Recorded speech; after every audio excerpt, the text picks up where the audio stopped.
And we are live from Legacy Fields for day 2 of the 2022 16 to 18-year-old Ohio Valley Regional Tournament in Crown Point, Indiana, as the Dirtbags are hosting the Elmhurst Babe Ruth team, and they take the first pitch for a strike. And we start off at 12:32. The first game on the east field. There's already a game started on the west. Pitch is outside, and it's now 1-1 to the leadoff hitter of Elmhurst.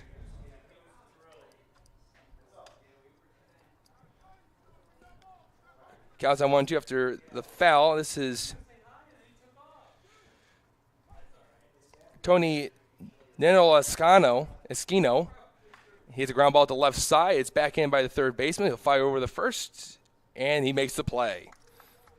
So the first out is a ground out to third base for out number 1 for two teams that are sitting in the top of Pool A American. Elmhurst defeated Highland 2-1, and then the Dirtbags blew out Floyd County 15-3 as they had 13 hits in the game and scored 9 runs in the third and just really blew them out. Pitch out to Brian Falusa, who will be playing shortstop in the bottom of the first. Whoever wins this game is basically locked in. Ground ball to second this time. Second baseman will just flip over the first, and there's 2 outs, both ground outs. And with the way the bats have been going for the Dirtbags, if they can go 1-2-3 in the top of the first, they could really get the momentum going and keep it going, as they had that blowout win yesterday, or 2 days ago, because Friday there was a rain out where no games were played. But we're back in action today, and tournament play will start tomorrow to decide who will be going to the World Series. First pitch breaking ball is a strike to Jack Flagg, and it's 0-1. Is the starting pitcher for the Dirtbags. Jimmy Rush is trying to have a quick inning. It's 1-1. He threw that one out inside to Flagg. And here's the pitch. And there's a cut and a miss, and it's now 1-2. Elmhurst got that big win against Highland to put them up at 1-0, and talk about how Game 1 victory means everything when you're trying to make it to the tournament play, and that's fouled out of play, and it's still 1-2 to Flagg. On the other field, it is 4-0 in favor of Eau Claire over the Porter County Storm. And that's upstairs 2-2 as Eau Claire tries to move to 2-0. And the Storm would be then 0-2, and that would set up a big game later today. This one is clobbering in the left field. The left fielder going back. He's looking up. It goes over his head, and it hits off the fence. Flagg will head up to second base, and that is a 2-out stand-up double. Looked like it was a hanging curveball from Rush that ran inside. And Flagg turned on it and just clobbered it over the left fielder's head. And Elmhurst is threatening to score a run. That will send up Rock Smith. Smith is a tall right-handed hitter. And here's the pitch. And he swings at the first one, trying to do some damage on that swing. And it's 0-1 to start off this at-bat. And it looks like Rush has thrown a strike to every hitter to start off the AB. Good percentage. And Smith swings through another one. He's behind 0-2. Leadoff double 2-out double. Standing at second, and he may get left stranded if they can get the strikeout here. Rush is set at the belt. Here's the pitch. And it's popped up on the infield, third base side. Third baseman's camped underneath it, and he will secure it for the third out. So the Dirtbags allow a double, but Strandham over at second base will go to the bottom of the first with no score. You're watching the Crown Point Sports Network.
home half of the first with the Dirtbags coming up after their blowout win yesterday or on Thursday.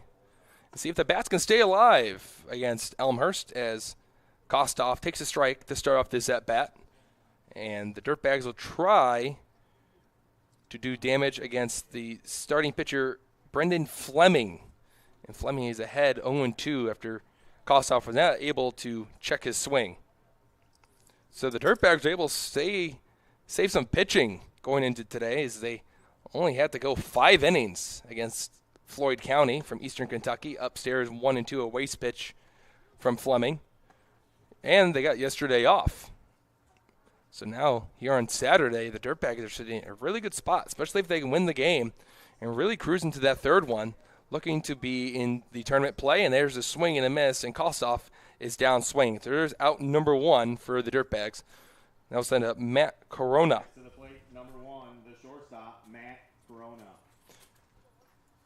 Corona had a really good game on Thursday as he went 2 for 2 with 2 RBIs, and he walked 2 times. So he got on base 4 times in 5 innings. That's a good ratio. That's one way to get your on-base percentage high, as he swings at the first pitch and fouls it straight back and out of play, and it's 0-1. Elmhurst wearing the Navy jerseys today with the orange lettering. The Houston Astros type logo on their hats, except that for the H, it's replaced with an E. And there's strike 2, 0-2, and then it's the Dirtbags and the home whites today with their purple accents. Usually for Crown Point teams, it's usually red and white, but Dirtbags went in the opposite direction with some purple. Nothing wrong with that. Purple is a good color.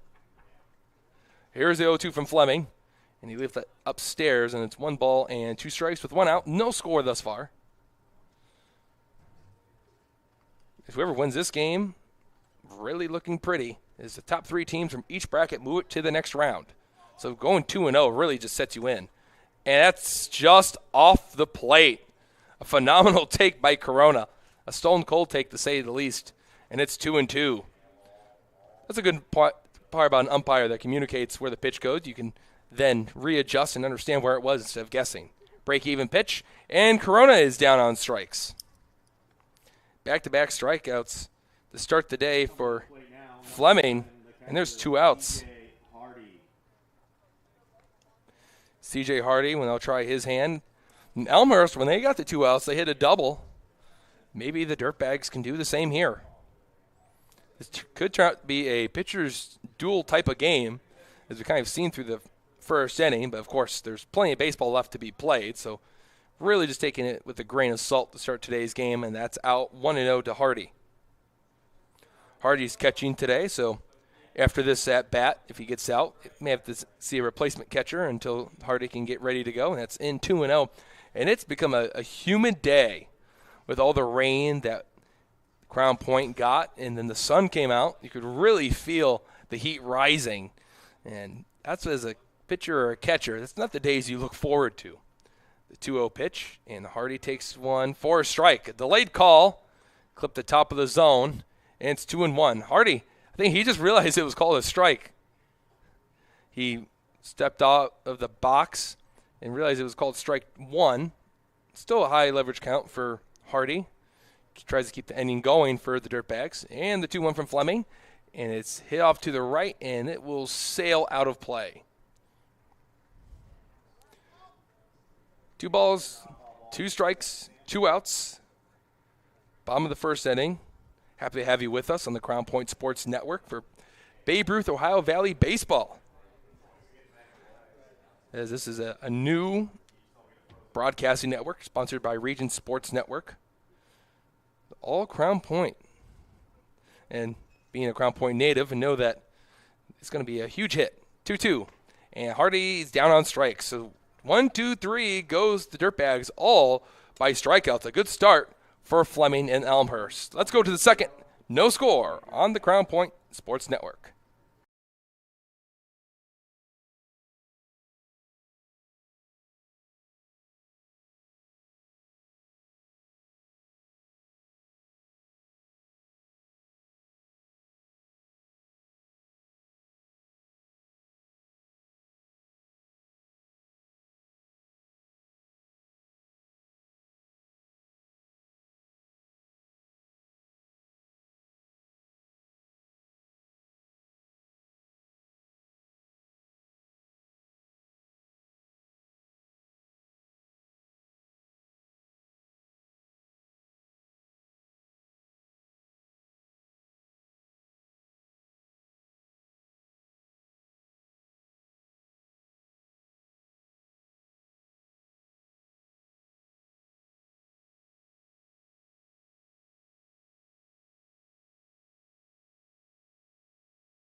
Scoreless first as we start the second inning.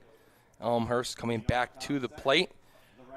And due up is Nolan Korzowski, Ryan Prochild, and Jack Gazdaka will come up for Elmhurst as they try to score in the top of the second after they stranded a runner at second base, as that double from Flagg came with 2 outs. So he just really needed a hit from Smith, and that's low, ball 1, and he was beat on a fastball that popped up to third base and allowed the Dirtbags to get around trouble. Ground ball to short. It's picked up by Corona. He throws the first, and he gets Korzowski by a step. And that's the third ground out already for this Elmhurst team. Next coming to plate, number 14, the catcher, Ryan Prochilo. So just rolling over on some of the pitches from the starter today for the Dirtbags, Jimmy Rush. This Rush has only allowed the double thus far. And he throws ball 1 to Prochild. And the 1-0. And that's just out 2-0. Well, Elmhurst already started off the tournament pretty well, defeating the defending Ohio Valley champions, Highland, in a pitcher's duel, 2-1. Came down to the final inning, and Elmhurst was able to get away with the win and really be one win from getting to tournament play, and that's strike 1 called to Prochild. 6-0 now over on the west field, and that one's outside, and that is ball 4. Prochild with a good eye took some pitches just off the plate, and now will be staying over at first base with 1 out. And Jack Gazdaka will now step up. See what he can do here after the Elmhurst squad was able to get a runner over on first. The pitch from Rush, and it's fouled straight back. It was in on the hands of Gazdaka, and it's 0-1.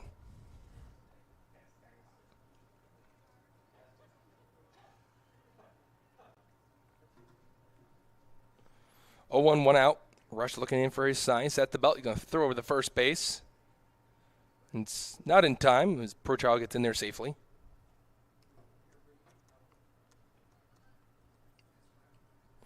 We'll have 3 games on the ledger today, including this one. Bunt to the left. This is going to go foul. A good idea from Gazdaka to try and apply the bunt there. The worst that could happen, he'd be thrown out, but at least Elmhurst would have a runner on second base with 2 outs. But that was a strong bunt that hit the grass and then worked its way out of fair territory after a hit off the lip. And a good play there by the third baseman of the Dirtbags. Let it go out of play. Another foul ball there from Gazdaka. It was the breaking ball that started off on the hip and tried to front door him, but he just leaned over and fouled it off to the right, a little bit delayed on it. His count's still 0-2 with 1 out and runner on first. The pitch in. Rush is in a rush. He fires the ball pretty quickly. But yet another foul ball. As Gazdaka has been playing spoiler to some pretty good pitches from Rush, as Rush has just been attacking him in the strike zone time and time again. Takes his time here. Here he comes. And delivers one just off the plate. And it's 1-2. It's the curveball again. We'll have the PC Storm and the Midwest Rockets at 3 in the concluding the games today on the Crown Point Sports Network is Elmhurst and Floyd County. So we'll see Elmhurst later on today after they get out of the heat and enjoy the rest of the day. And that's out 3-2. And if the Storm end up losing their game, as they're down 7-0 now, it's going to set up a do-or-die game between them and the Midwest Rockets. Payoff pitch, and it's a foul ball. A really nice at-bat from Gazdaka, as he has seen a lot of pitches. He was behind 0-2 and has battled all the way back to 3-2, and he's just not going down easy. If he can work a walk, Elmhurst will rack up the pitch count on Rush and put a runner in scoring position with 1 out. The pitch, called strike 3. It was a good battle, but Gazdaka just took a fastball in the outside corner for strike 3, the first strikeout for Rush, and there are 2 gone. Rush didn't mess around there. Maybe Gazdaka was sitting on a curveball, And there's a pitch, and it's a screamer to the right off the fence of Elmhurst. And it's 0-1 to Logan Delury. Delury's already behind in the count, 0-1. As Rush is throwing a lot of strikes. And that's what manager James Hensley was looking for. It's in 1-1. From his team is throw a lot of strikes, keep the pitch count low. But Rush has had to work awfully harder this inning than he did in inning ago. And it's a fly ball into right field. The right fielder is there, and he'll secure it. And there's the third out. So after a long at-bat from Gazdaka and a one-out walk, Elmhurst strands another runner. We'll go to the bottom of the second with no score. And you're watching Babe Ruth Baseball on the Crown Point Sports Network.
Bottom of the second, Owen Winters due up for the Dirtbags as the Dirtbags went down 1-2-3, being struck out all three times against the starting pitcher today, Brian Fleming. And joining me on the air now is Dom Galindo. And Dom, happy to have you with us.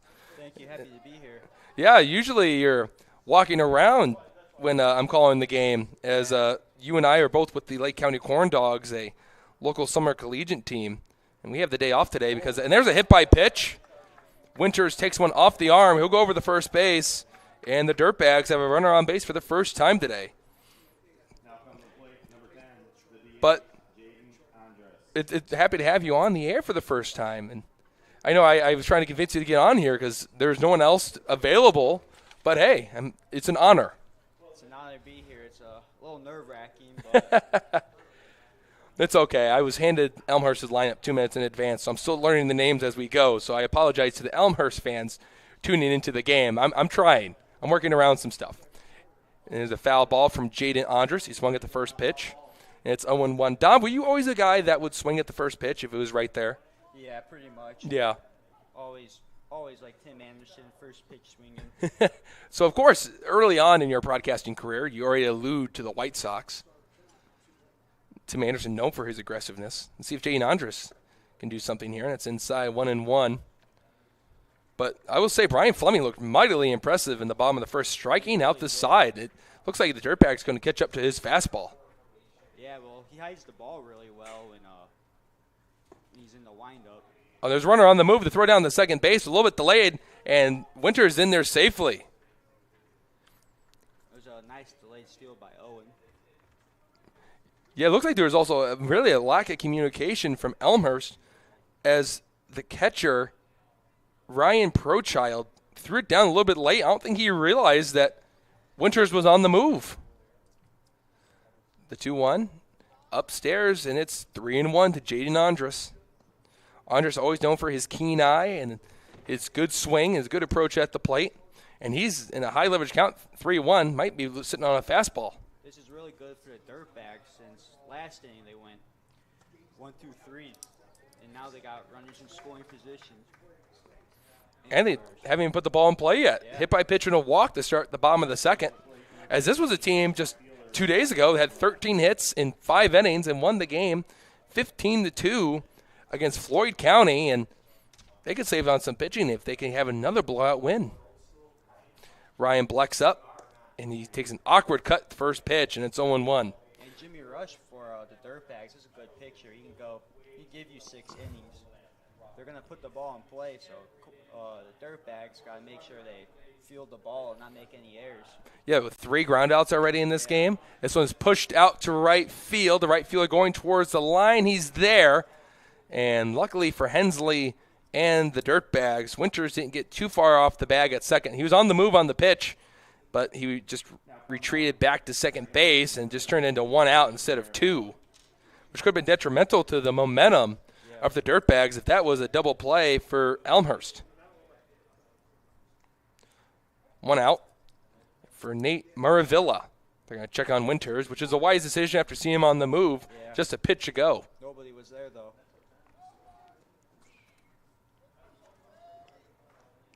I will say, this might be the muggiest day that we've had in any games this season. But that was the most rain we've gotten all year. Fly ball in the right.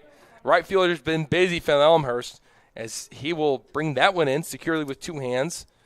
So hit by pitch, a walk, and then back-to-back flyouts in the right field. And with a blink of an eye, Dom, Elmhurst 1 out away from stranding 2 runners. That's not what the Dirtbags wanted. They had a good start to the inning. Hopefully Sparks can do something. The right fielder is Nolan Korzanowski. So he's been the busy right fielder. Winters on the move to throw down the third. It's going to get past him. Winters is back up. The left fielder's going to keep it himself. And the run will score, and the Dirtbags are on the board. That's good to get the first run of the day. Hopefully Eli can get the runner on second in.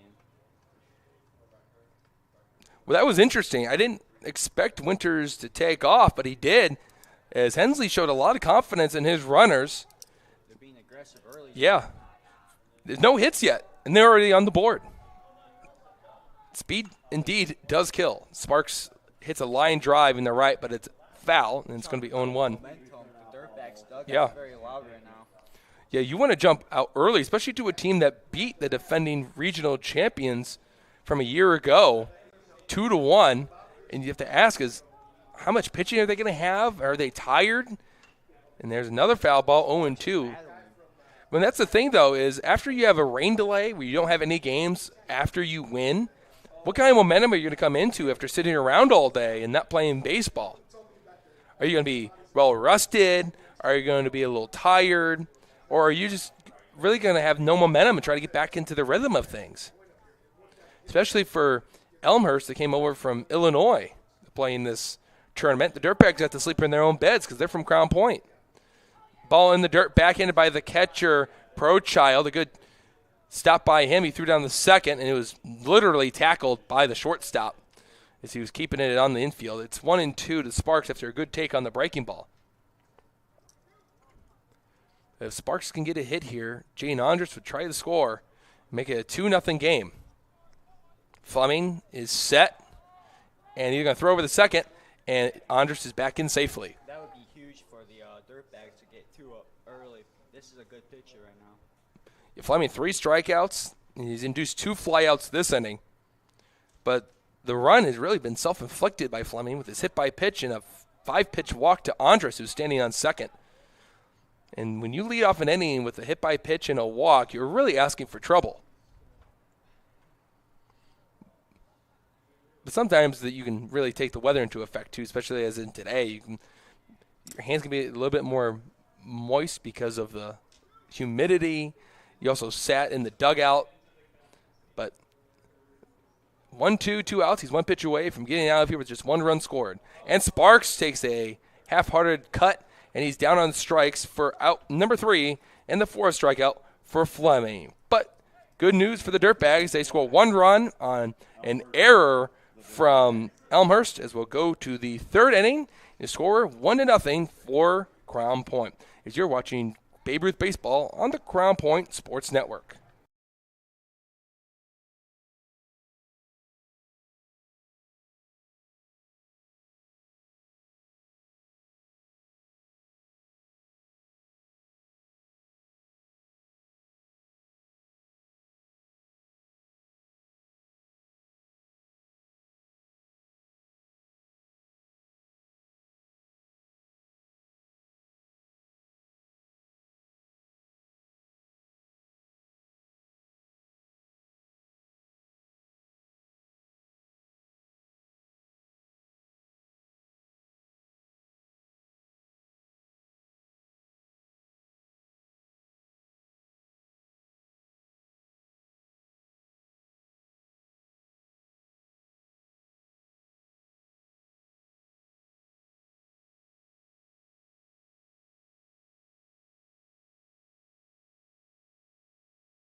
Top of the 3rd, Fleming, the pitcher, will lead it off for Elmhurst. Andrew Mild and Dom Galindo joining me. And there's a swing and a miss, 0-2 to Fleming, as the Dirtbags have taken a 1-0 lead in the 3rd inning in a 7-inning ball game. Count is 1-1, according to the home plate umpire, and it's now 1-2. As there's a foul ball into the glove of Hardy. But Rush works quick. He does work quick. You know, that's good for the Dirtbags right now. And he gets a strikeout. That was a nasty slide piece from Jimmy Rush as it ran away from Fleming, a right-handed hitter. He reached out for it, couldn't get contact, and there's a 2nd strikeout for Rush. But when the pitcher has a tempo like that, it really keeps your infielders in the game too. It does, and it gets the batters uncomfortable right now because he's working quick. They don't have time to get in there and do their thing. He's just pounding the zone. Yeah, he gets a ground ball to second to Maravilla. Maravilla throws the first, and they got him. He kind of threw it weird right there. Yeah, it looks like the momentum was carrying him away from first base, so he had to throw it, as you said it, a weird way, maybe a little bit unorthodox. But, hey, if you get an out, it's an out, and there's 2 of them. What's that, 4 pitches? I would say, yeah. Yeah, about 4 pitches. That was 1 pitch to the leadoff hitter of Elmhurst as the lineup has turned over for Elmhurst 1-0. And that was Tony. I'm going to try my best with this last name. Maybe I don't have to. Fly ball in the left field. Left fielder McNeil can't get there. Gets past him. But luckily for him, the center fielder Kostoff was right behind him and fired it in. That's a hit for Brian Filosa. And that's the 2nd hit. And here comes manager James Hensley. And because of pitch count, it looks like he's going to turn to his center fielder, Kostoff. So as Kostoff comes in from center, we are going to take a break. It's 1-0 Dirtbags with 2 outs in the top of the 3rd. Don't go anywhere. Elmhurst is still at the plate.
So a pitching change is Christian Kostoff for Rush. And Rush has went 2 2/3 innings, allowed 2 hits, 1 walk, and 2 strikeouts. We've been really 1 walk away from 2s all across the board. But you mentioned it off air, Dom, that James Hensley had a plan with his pitching going into this game. They're only going for each pitcher. They're only going 45 pitches to save their arms for games tomorrow.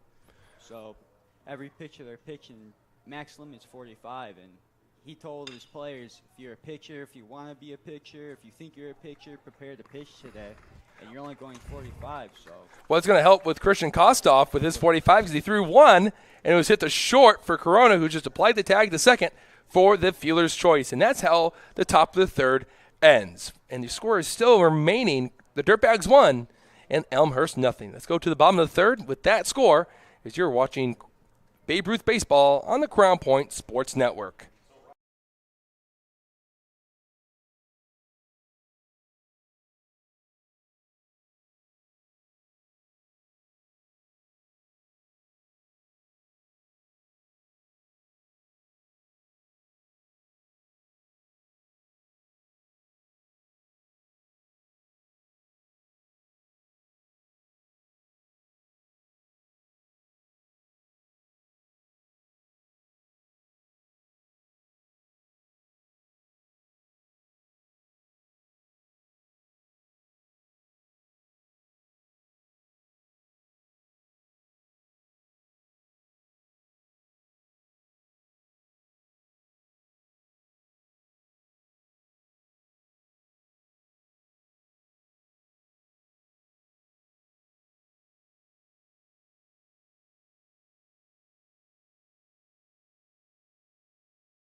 Bottom of the third, Hensley will lead it off for the Dirtbags as Fleming's still on the mound.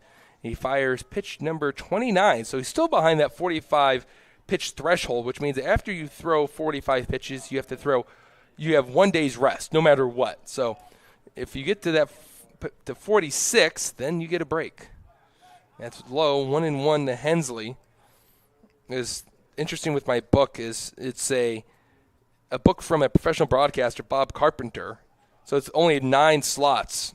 But with the extra hitter in Babe Ruth, I have to now make 1 slot 2. There's a foul ball. The extra hitter for the Dirtbags was Jaden Andrus, but he came into play center field. And there's actually Eli Sparks is the extra hitter.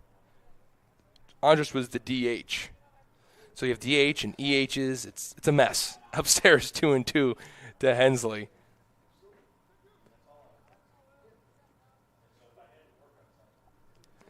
2-2, no outs. Just getting started in the bottom of the third inning. Andrew Mild and Galindo. Can't know why I had a hard time getting that out. It's now 3-2. As the Dirtbags scored an inning ago, they're up 1-0. It's been briskly played. We started at 12:32, and it's currently 1:10 Central Time. The 3-2, and Hensley's call out on strikes.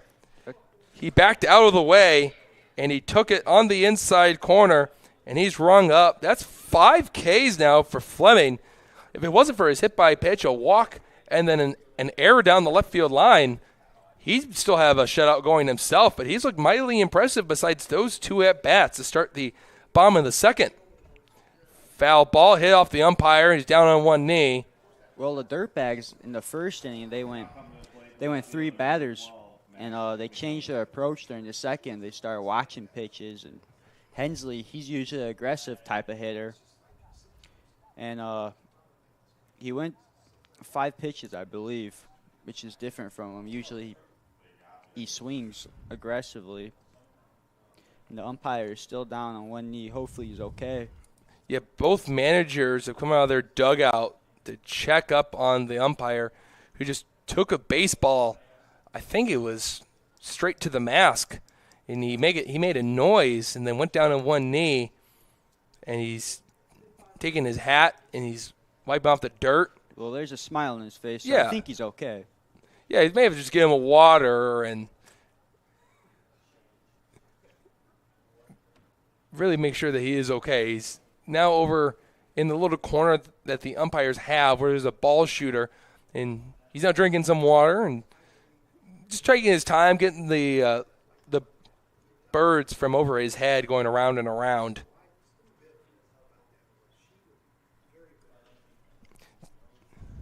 Count still 0-1 to Max McNeil with one out. He's still taking his time, wiping the sweat off his face. I don't see any bruises, so he should be okay. No blood, no foul, right? That's usually how it goes. Yep. In hockey, if you draw blood, that's a 2-minute power play no matter what. So, So we've made White Sox references, Blackhawks. hockey now. We don't even want to talk about the Blackhawks. Yeah, They've they're shifted everyone off. tearing the whole organization down. See, that's what I was thinking about the other day. I was thinking about Eau Claire and their sports. Why is it that the state of Wisconsin doesn't have an NHL team yet? Yeah, who doesn't? The state of Wisconsin. Maybe hockey's not big in there, but Yeah, I would think it would be. I know it's Yeah. huge in Minnesota. it is huge. It's like Canada over there. Yeah, it's close to Canada, but I always just thought maybe Milwaukee or Green Bay would incorporate an NHL team. Well, I It's- know it's Milwaukee has an AHL? AHL team, the AHL? Admirals. So they do have a minor league team, Yeah. but not a full-fledged professional team. McNeil steps up to the plate after delay, and he hits a rocket towards the Just right foul. field line, and it's foul. It's now 0-2. Hits a rocket towards his dad. Yeah. He's trying to knock him out. Coach McNeil down the first base line. Coach Hensley, the manager, down the third base line. As this is a little bit of a different rhythm that the Dirtbags are accustomed to in this tournament already. 15 runs on Thursday and one thus far with no hits. And McNeil swings through a changeup, it appeared. That was a beautiful pitch by Fleming. Would you think that was a changeup? It looked like a changeup It to looked me. like one, yeah. It Whatever it was off speed for sure. Yeah, it ran in like a fastball. And Yeah. last moment, it just dropped off the table, and McNeil swung right over the top of it. 6 strikeouts now through 2 2/3 innings for Brian Fleming. He's keeping his team in the game. He's just looking for that run support now. And there's a strike to Christian Kostoff. Now the counterpart of Fleming, as Kostoff will be pitching in the top of the 4th inning once we get there. After he started the game in center field, he is now taking the mound. The 0-1. Kostoff swings, 0-2. Is this going to be the second inning where Fleming strikes out the side? This might be. He's on a roll right now. He is. Looks like every pitch is working for him thus far. The fastball, the breaking ball, and the off-speed. 0-2. A little low. Went back to the changeup, and it's 1 ball and 2 strikes.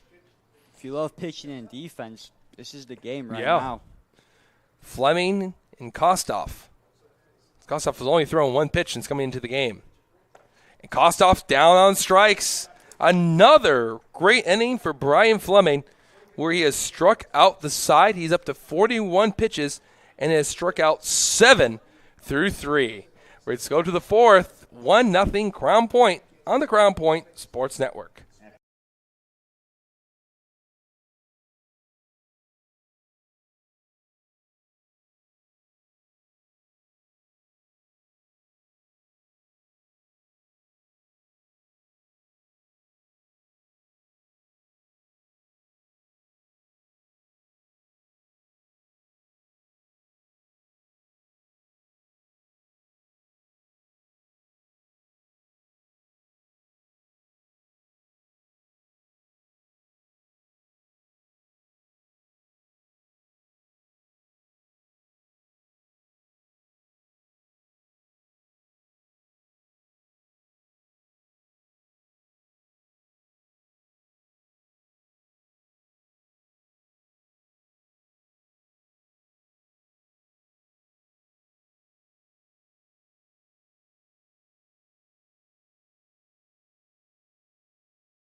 Top of the fourth from Legacy Field. Smith fouls one off as he topped it, hit it off to the left, and it's 0-1.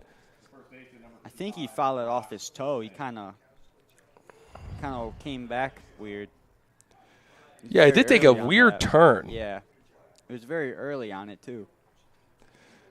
Kostof's thrown 2 pitches, both of them for strikes, and that is a loopy, slow balloon-like curveball. Now he's throwing 3 pitches. And Yeah. All 3 for sure. Well, that's easy math for us. Yeah. 3 for 3 is 100%. You don't need a calculator to calculate that one. But the best pitch you can throw, and it's a little cliche to say it, is a strike. You know, Yep. you never want to keep throwing out of the zone. And both pitchers really have thrown a lot of strikes. All 3 pitchers that have been in the game, Rush, Kostoff, and Fleming. 0-2. Smith hits one to the right. It's going to go towards the west field where currently there are no fans because there's a break on that field after the 7-0 win for Eau Claire as they defeated the Porter County Storm. So that game at 3 o'clock here on the Crown Point Sports Network, that's inside. 1-2, and there is the first pitch out of the zone for Christian Kostoff, since coming in from center field. That had a lot of run to it. I think that was a changeup. It just sunk too low. He's going into the delivery. Here's his pitch, and Smith takes one in the dirt, and it's now 2-2. So at 3 o'clock, when the Rockets and the Storm meet, that's going to be a game to decide who goes to the next round. Because that's for third place. Both teams are 0-2, and the Rockets would then get the tiebreaker in the head-to-head matchup. The 2-2. Swing and a miss. He went upstairs there and very swing happy there. Yeah, that was a really good pitch Yeah. from Kostoff. Another pitch that looked like a fastball and then dropped off at the last moment and induced a swing and a miss. Smith is now 0 for 2 on the day with a pop out to third and a strikeout swinging. Nolan Gorzanowski is now up for Elmhurst with their team trailing 1-0 getting later in the game. The pitching has been phenomenal for the Dirtbags. Slider will stay up. It's 1-0 as they've allowed 2 hits and stranded 3 runners due to a walk in the second of Ryan Prochild, who is currently on deck for Elmhurst. 1-0. And it's low, 2-0. And that's the key part, too, if you're holding on to a 1-run lead, is always retire the leadoff hitter, because if a team gets a runner on first base with no outs, there's a very good chance they could score. And that's what they've been able to do, the Dirtbags anyway. Start every inning with retiring the leadoff hitter. 4 innings, all of them have been out. 3 groundouts and a strikeout there of Smith. Sure, that's making Coach Hensley very happy over there. It's a little bit easier to call a game and from the dugout when there's no one on base. You can breathe a little bit easier knowing that double into the gap's not going to score anyone. Just have a guy on second base and still have an opportunity to put a 0 on the board. Up and away, 3-1. High leverage count for Gorzanowski, who grounded out to short in his last at-bat. Tried to go the opposite way, but Corona made a great play. But 3-1. See what Kostoff goes to here as he throws. And it's a foul ball, 3-2. And that was a fastball, top of the zone, outside corner. It looked like Gorzanowski was trying to do a lot of damage on the swing, but just got underneath it and hit it off to the left. Well, Kostoff doesn't really like walking people. He's going to keep fighting and fighting. So he's just going to keep throwing pitches in the zone. The 3-2. And there it is. Line drive left field, and it will drop down in front of McNeil for a 1-out single. And that looked like it was his changeup again, but just left it hanging in the outer corner, and with a 2-strike count, Gorzanowski sat back on it and just shot it the opposite way. A really nice swing from the left-handed hitter of Elmhurst to get a runner on first base for Ryan Prochild. Elmhurst is getting something going. They haven't had anything all game, it seems like. No, it seems like every time they get something mounted against the Dirtbags were able to get the outs in key moments. Again, there was that double in the first with 2 outs, and Smith popped out to third. And that's the only time they've had a runner in scoring position through the first 3 in the 3rd innings. Ball low, Good blocked block by by Hardy, Hardy. 1-1. Yeah, it was a really good block because then you keep the runner over at first and don't allow him to get the second. I played high school baseball with CJ this past season, and he was a good catcher. Hardly any balls got past him. He was a brick wall back there, so unreliable. I wonder why that name sounded familiar. And it's a line drive in the right field for a base hit for Elmhurst, as the opposite field approach has really paid off for him in this inning. That's back-to-back hits against Christian Decent hitting for Kostoff. Elmhurst. And they have runners on first and second with just 1 out. And what's the key to going to the opposite field? I know you were more of a pitcher in your time, Dom, but as a hitter, when you go the opposite way, that allows you to stay on the pitch a little bit longer than go that way. You have to watch it all the way in and slow your swing down and just focus on driving it the other way. Was there any hitters in your time when you pitched that always had that approach and would always frustrate you because they could stay on the pitch longer and foul off some of your best stuff once you get the 2 strikes? J.J. Johnson, he's our quarterback for Crown Point right now, but he's him or Connor Cotton. They always drive me insane. Connor would just foul everything off. And this is a base hit into right center field. Andres picks it up. He fires it in. Nate tried to get that, but he just like an inch or two past his glove. Maravilla, the second baseman, gave it a really good look. You're right, but couldn't hold that in. If he got that, that would have been huge for the Dirtbags. That could have been an ending double play, really, Yeah. because Elmhurst took off at the crack of the bat. Yeah. But now, after a strikeout swinging of Smith, it's been 3 straight hits for Elmhurst. And a mound visit for the Dirtbags. And this is a good move, trying to slow down the team a little bit. Yeah. Maybe slow the momentum of Elmhurst, as Elmhurst is 1 hit away from tying the game and quite possibly taking the lead in the top of the 4th. Momentum just shift. But I will say, Dom, I am happy you're on the air. I know I had to do a little bit of convincing because I know your team, the White Sox, started about 15 minutes ago, around 1:10 today. Yeah. They're actually delayed. Is there a rain delay? I'm not sure. There must be rain in the area up in Minnesota. We're not supposed to get rain today. We had a lot of rain yesterday. And now What? there's the umpires talking and pointing up to the press box. Not sure what they're asking for. Logan Delury steps up with the bases juiced for Elmhurst. And again, Dom, 1 hit. And then this game's going to be flipped on its head. This is a big moment for 2 teams trying to lock up a spot in the tournament. Here's the pitch. And it's a shot left field. McNeil going towards the line. He dives and he makes a great play. A run will score, though. They throw to second. He's in there safely. And that could have been a lot worse if that one would have fallen in. But McNeil tracks it down, lays out for it, and a run will still score for Elmhurst, but it could have been 2. I will take that any day of the week right there. Player diving, making that play. If he didn't make that play, that's scoring 2, maybe 3. McNeil made a great play out there. And that takes a lot of guts to leave your feet, too, with the bases loaded and 1 out. Because if you lay out and it gets past you and you're right, there's no way Jaden Andres would have been able to get to that baseball in enough time for more than 2, and you're right, possibly 3 runs to score. That could have been a bases-clearing double or triple for Logan Delury, but instead he gets an RBI, and Elmhurst has tied the game. And even the awareness to get up and fire at the second and try to get Ryan Prochild, who was off the base a little bit at second, but he was able to get in just in time to make sure that he wasn't doubled off, because if he was doubled off, that could have made it no runs for Elmhurst.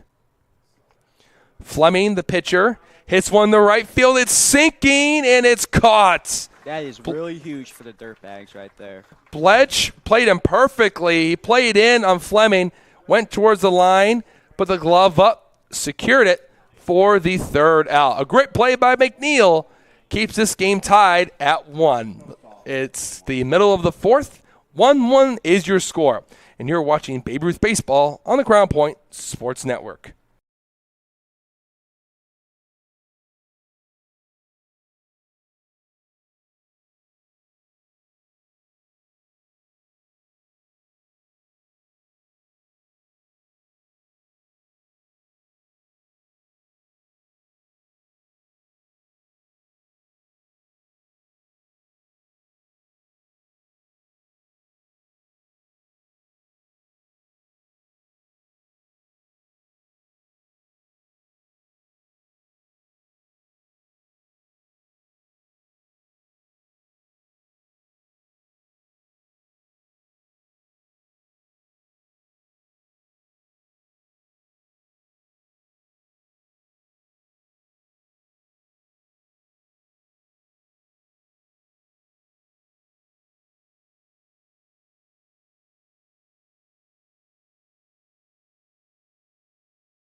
Bottom of the fourth, and before the Dirtbags could come up to the plate, the umpires have sent Elmhurst off the field for a moment because the home plate umpire that took a ball to the head earlier in the game has exited the field. It looks as though they're going to try and replace him.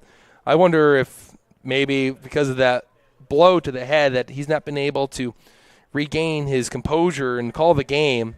So hopefully he's well enough to come back later in the tournament, but we completely understand why he can't go the rest of the way. So there's going to be a little bit of a delay in this game until we can get a umpire to come back and be behind the plate, as now Smith for Elmhurst is heading into the bullpen to warm up. So we'll take a break, and we will keep you guys updated.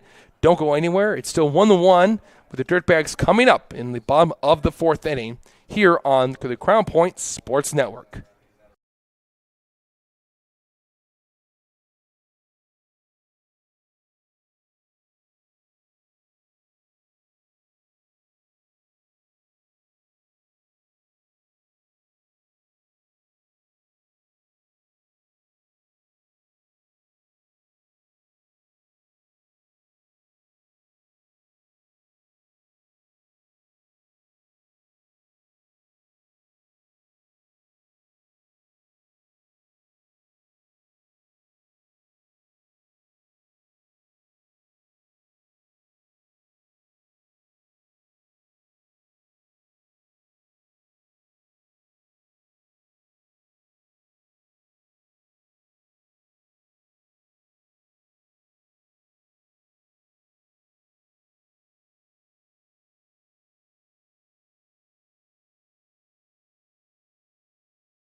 If you're just joining us, sorry for the delay. We're still waiting on a home plate umpire to rejoin the game due to the previous home plate umpire taking a foul ball off the dome, and he couldn't continue.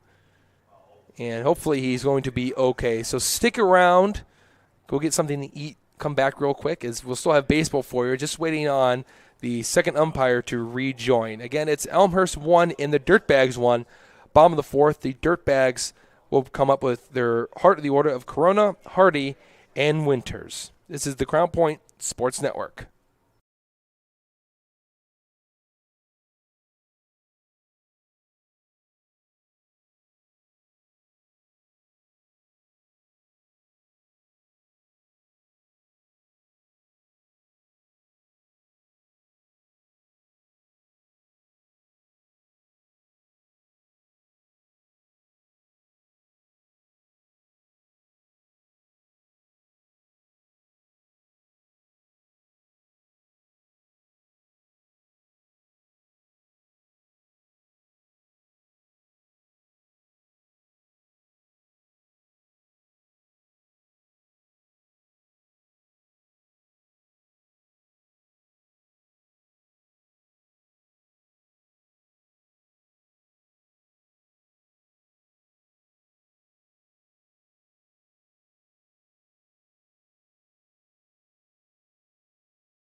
And we finally have baseball again. One of those weird delays where there was no weather involved or the sprinklers even maybe coming on. But instead, there was a home plate umpire being changed out, and we have a new one as he starts off his day behind the plate with a called strike against Corona. That seemed a little low, but last umpire, his strike zone was pretty big. Yeah, now you have to readjust as a foul ball lifted straight behind our heads. It's 0-2. For pitchers and hitters. Yeah. Never like in the fourth inning do you usually have to reset and get adjusted to the new umpire strike zone because he never really a change in the middle of the game. For the batters, you already batted once and my strikeout, you're like, okay, I know his zone now. Pitchers, you went through 4 innings, you're like, all right, I know his zone. Now you got to change it up because you got a new umpire. Let's see how it affects both sides. Yeah, this is an interesting storyline. The 1-2.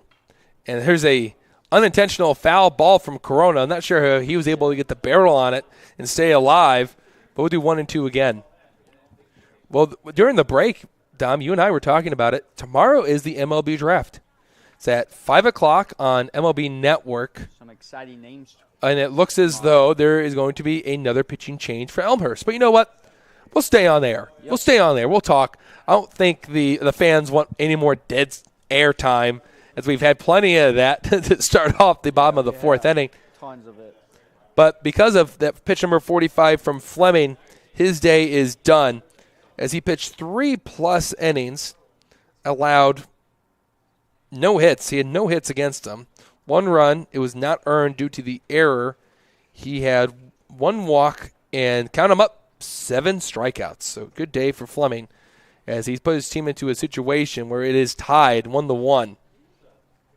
Yeah, there's a lot of really good names, a lot of high school bats. As I was reading some articles on the MLB, on Baseball of America on the draft, and don't expect a lot of pitchers to go high in this draft class. Yeah. They say that the first one may not be taken till 11th, outside the top 10.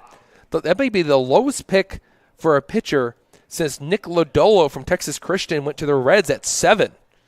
It's interesting because a lot of high school bats. High school bats from Georgia. Green. Yeah, it's Drew Jones. Elijah Green, my bad. Elijah Green is good. Tamar Jackson. That's going to be the 1 and 2.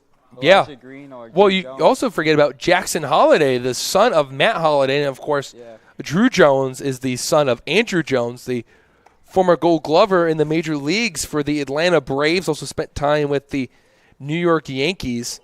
As Jace Young, yes, his Texas Tech. Yes, his brother is in the minor leagues for the Texas Rangers. Yes, Jacob Berry is. They think that the Cubs, a Cubs fan here, could be going there at 7. Brooks Lee from Cal Poly. He's a switch hitter. But according to the Baseball of America, they think Jackson Holliday is going to go first to Baltimore. So this is really the first time in a while where you don't know who's going to go first going into the draft. I guess maybe even last year you weren't really quite sure because the Pirates went with Henry Davis. Yeah, that was an off-the-board pick. Yeah, Everyone thought it was yeah, I'm blanking on who it could have been last year. Everyone thought it was Marcel Mayer from the Red Sox. Oh, okay. 4. That's what everyone thought. 1 and 2 from Smith is inside 2 and 2. Orioles usually go off the board too. Except for the 1 year where they took Adley Rutschman. That one was guaranteed. Yeah, but they got Kierstad. I forgot his first name. But everyone was confused when they drafted him. 3 and 2 now after Smith came in the pitch for Fleming.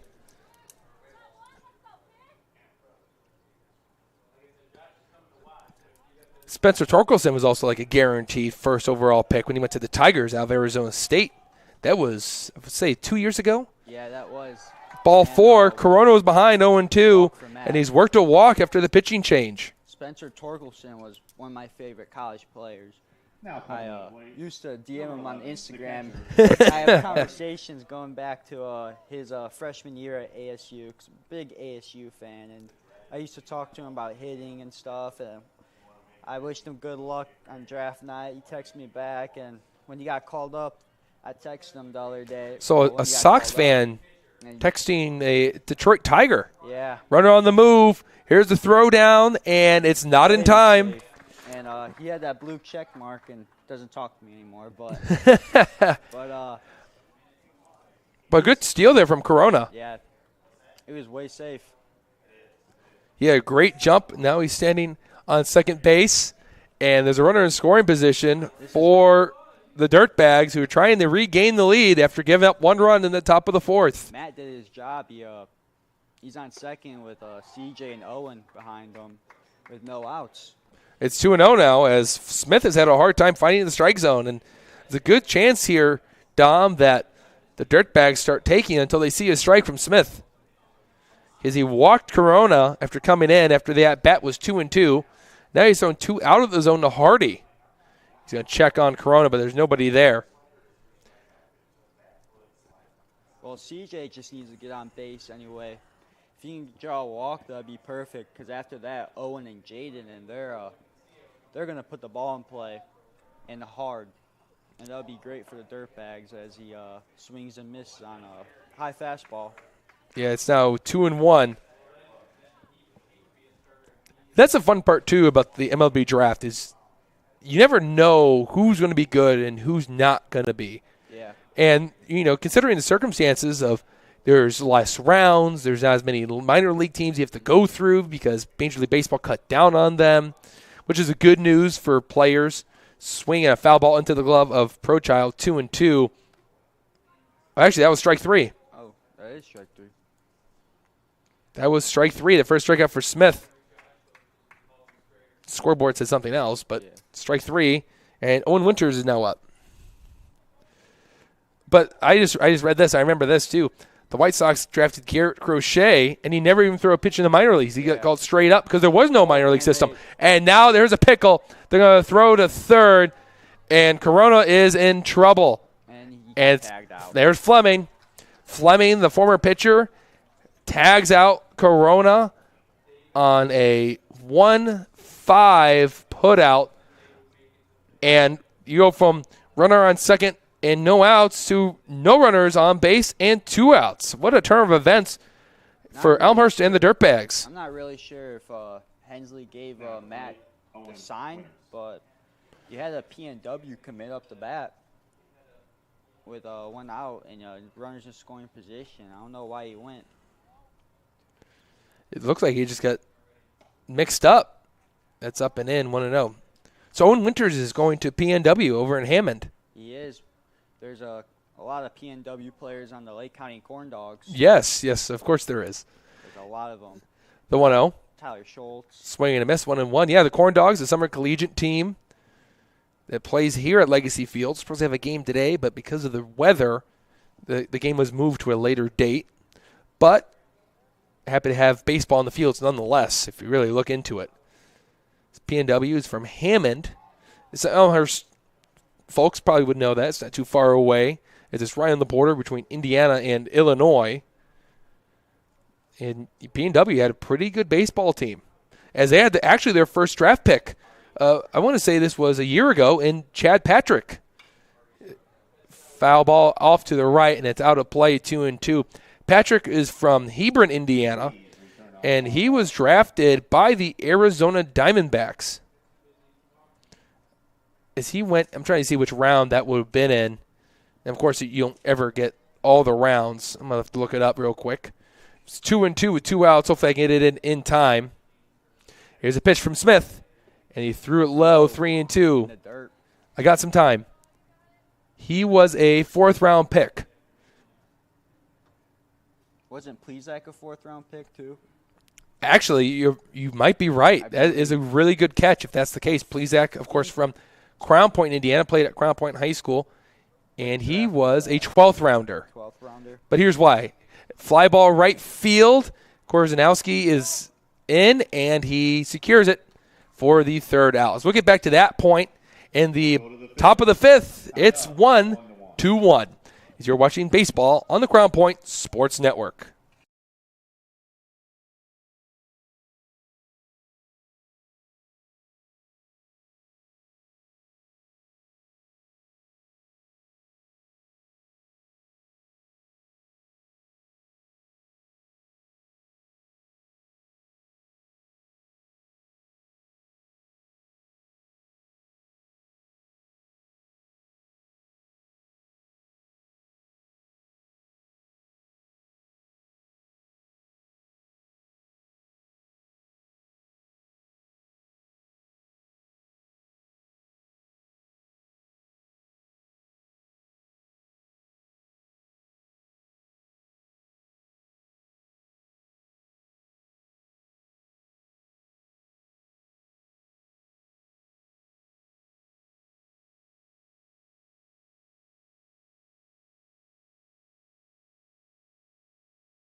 Top of the 5th inning. Due up is the top of the order, Menalacino, Filosa, and Flag Menalacino. for Elmhurst with a tied game of 1-1. A well-pitched ball game, a lot of great defense. Play of the game was easily McNeil's diving play out in left field just an inning ago to prevent more runs from scoring for Elmhurst. And that's why we're tied at 1. That was really a big play for the Dirtbags. But we were talking about Zach Plezak, Crown Point native with the Cleveland Guardians. And the reason why he'd went in the 12th round is he was actually injured. Chopper to the right. It's going to be picked up by Maravilla, and actually he boots it. He tried everything he could, and he booted it. And that will be a E4 to start off the 5th. And that's the first time where a leadoff runner has gotten on base for Elmhurst. And it comes with something with unearned, really, as Menalacino gets on base with the error from Maravilla. That was the first error for the Dirtbags, too. Their defense has really been sharp today. And that's really only the second error in the game. The only other one was the errant throw by the catcher to allow the first run to score in the game. Fly ball left field, and it's a foul ball. Ooh, That was huge. that was close. If that snuck in, that would have been runners on the corners. That would have been Maybe a double. Yeah. Yeah, it's Menalacino trying to figure out what's going on, and now you got a little bit of an argument as they're saying that was a fair ball. Elmhurst manager comes out of his dugout, and he's talking to the home plate umpire that came into the game as Filosa, the hitter, thought he had positioned it perfectly down the line. Say some words to him. Yeah, he's still arguing. The home plate umpire is just directing him to go back to the dugout, but now he's going to go ask for help from the base umpires.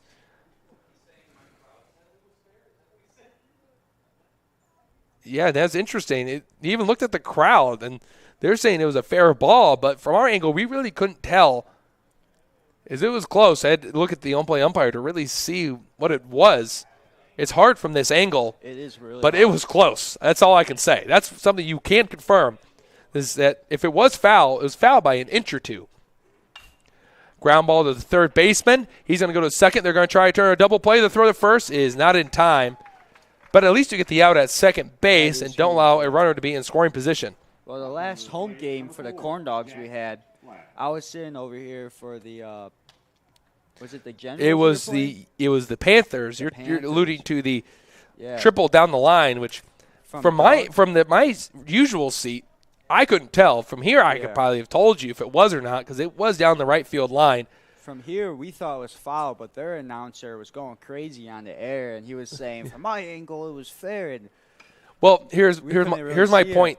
And here's a fly ball in the right field. It's going to be a routine play for Bletch.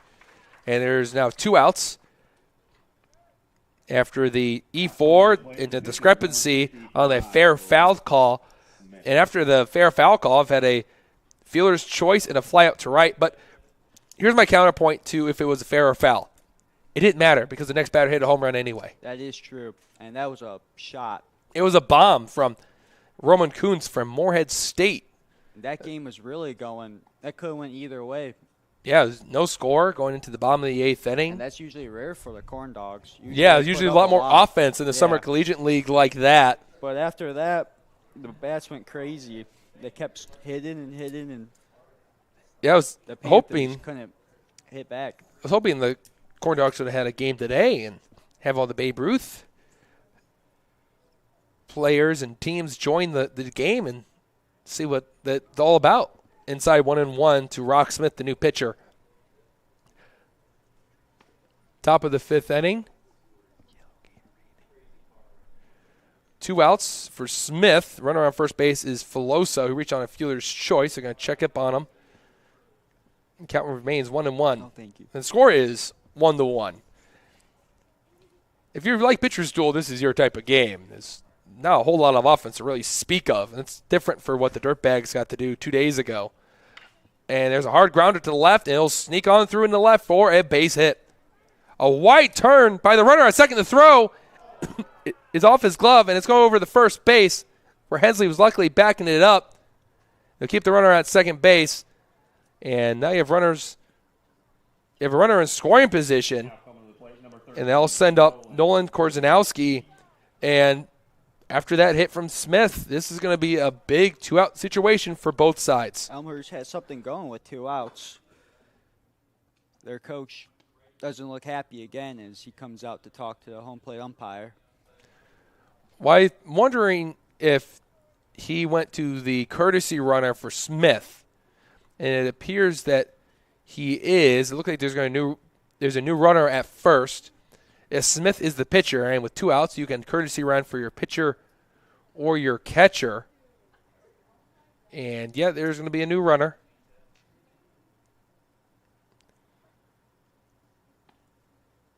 As they're walking down the line now. And now we're going to have another delay. This game's really been a game of delays today. Yeah, no rain, but there are plenty of delays. Yeah. Who was that? It was Pedro Baez of the Dodgers. They called him the human rain delay. When he was with the Dodgers, he would take longer in between pitches than Byron Buxton could do from hitting a ball into the field and running in the third. And now Coach Hensley is now going to come talk to the home plate umpire and the base umpire. I really wonder what they're talking about. Well, I'm wondering if maybe that rule has been changed where you could put in a courtesy runner for your pitcher, but these rules are always switching around, so you're never really sure unless you study the rule book. And I don't know about you, Dom, but I don't have time to look over the rule book of Babe Ruth baseball. I don't either. You don't have any in your library, though? No, I don't think so. Nothing on Kindle? No. I don't know do they even have the Babe Ruth rule book available on electronic devices? Can I look it up? Download it and kind of swipe through it while I'm sitting here on my phone? Might have to ask John. Yeah, there you go. I got a book thrown at me. So there you go. Better than Amazon. You see how fast I got delivered. Didn't take one day. It just took a throw across the room. The peanut gallery up here in the booth, we have to entertain ourselves with yet another delay in the game. As now Kostoff is going to play catch with the catcher. This game's, and this is on me, I think. I think I mentioned how this game was moving along pretty quickly. I think we've hit a snag since the bottom of the fourth. This game started at 12:32. I think we were well into the fourth when we said, hey, we're only an hour into the game, and now we've hit the 2:03 mark, so we're at an hour and 30. So this is always fun for the fans and for us when this happens. But Highland is here. See their manager, Sam Michael, just hit my view as he's sitting in the stands behind home plate. As we can at least talk about the tourney machine, and if you want a quick update on what's going on in the tournament, you can go to tourney machine, type in 2022 16/18 Babe Ruth, Ohio Valley, Crown Point, Indiana. And we'll give you an update. This is what the standings look like. In Pool A, it's Elmhurst and the Dirtbags tied at 1, win and no losses. Highlands at 1-1 with a loss to Elmhurst and a win over Floyd County. And Floyd County is at 0-2 in the standings, and they have to really win their next game and have things go right for them. And then in the Pool B National, Eau Claire and Hammond are tied at 2-0. And Jane Andres out in center field, he's having a good time. Yeah, he was taking a nap. Hey, the grass got plenty of rain yesterday and taking care of it. Looks like Max McNeil in left is picking the grass. Yeah. Doing some yoga poses out there. But now Smith goes back to first. I think what it is you can't bring in a bench player to a courtesy run. You have to bring in a player from the lineup itself. Oh, it's the opposite. So I messed it up. Okay, so the bench player has to be the courtesy runner. That's where the mix-up was coming from. Yeah, no bench players for Elmhurst in this game. That's up 1-0. As it looked like it was number 4 on their roster, so we can at least look and see who that was. That would have been Jack Flagg, who have tried a courtesy run for Smith, who's over at first. Here's the pitch. Hit into shallow left field. Andres coming in, and he's there. Andres has to go back to get his cap as it fell off his head as he raced towards that baseball and finally ends the top of the 5th after another delay in this game. Your score is 1-1 still as you're watching Babe Ruth Baseball on the Crown Point Sports Network.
Bottom of the 5th, and we're still knotted up at 1 run apiece for each side. It's getting late in the game, Dom, and it's going to be which team blinks first that may cost them a guaranteed spot into the tournament play. Jaden Andres leads it off, and he takes a fastball right down Broadway for strike 1. Andres walked, and his last at-bat was left standing on second base when the inning ended on a strikeout of Eli Sparks. This game could really go either way right now. It could possibly end in whoever scores first at this point. Yeah. The next run could be it. That could be the winning run. 1-1 to Andres. But back to the pool play for everyone. Eau Claire and Hammond are tied at 2-0. They still haven't played each other yet, so that will be a fun game. And the Rockets and Storm, who's the next game on this broadcast, swing and a miss from Andres, 1-2. We'll decide who makes it to the next round, because that would be a play for third place. Either way, you'd be 1-2, so you can't get second or first. You can't get fourth because there'd be a team 0-3. So we'll see how that goes. That's going to be a fun game.